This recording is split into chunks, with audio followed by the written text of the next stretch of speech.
présent, nous sommes avec le stand de EasyTech, les étudiants de Easy. Il y a certains parmi eux qui sont mes étudiants. Et donc, ils ont conçu un projet, ils ont réalisé un projet.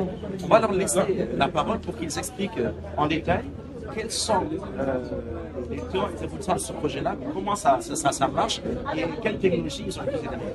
Alors, on va commencer par... Allez, présentez-nous votre projet, votre équipe également. Je m'appelle Maria Anthony de Easy. Bâtiment d'équipe Marcel et Jessica. Nous sommes là en fait parce que nous voulons faire une innovation pour la Casamance.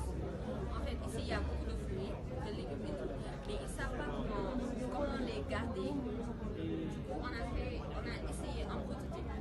C'est une chambre qui fonctionne avec un petit code, c'est facile.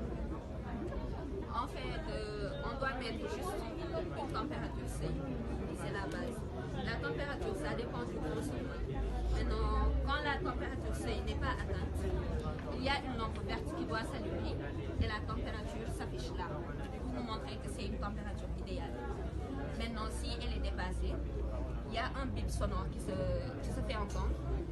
La lampe s'allume en rouge et la température trop élevée. Et automatiquement, il y a le ventilateur qui s'allume pour refroidir les fruits. Excellent, excellent. En tout cas, c'est une belle innovation et c'est vrai qu'aujourd'hui, le problème de conservation des aliments est un problème, enfin surtout des fruits, est un problème assez épineux. Et j'avoue que ce serait une très bonne chose que ça puisse être. En tout cas, merci.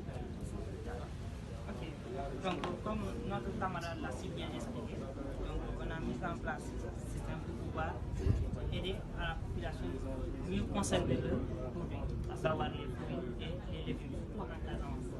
Donc ici, le système de refroidissement. Donc à la place du ventilo, on pouvait avoir une clim. Donc la clim va gérer la température. Et à l'intérieur, il y a des capteurs de température. Donc à chaque 2 secondes, les capteurs envoient l'information au système et c'est au système de gérer l'alimentation du clim ou bien du ventilo. Donc quand la température est supérieure au seuil, donc en ce moment-là, le système va envoyer le nombre de volts qui gère le système de refroidissement. Donc pour notre cas ici, le ventilo est alimenté sous 5 volts. Donc quand la température est supérieure au seuil, en ce moment-là, le système va envoyer les 5 volts au ventilo et le ventilo va s'alimenter. Donc quand la température est inférieure au seuil, automatiquement le système retire les 5 volts pour pouvoir gérer le système.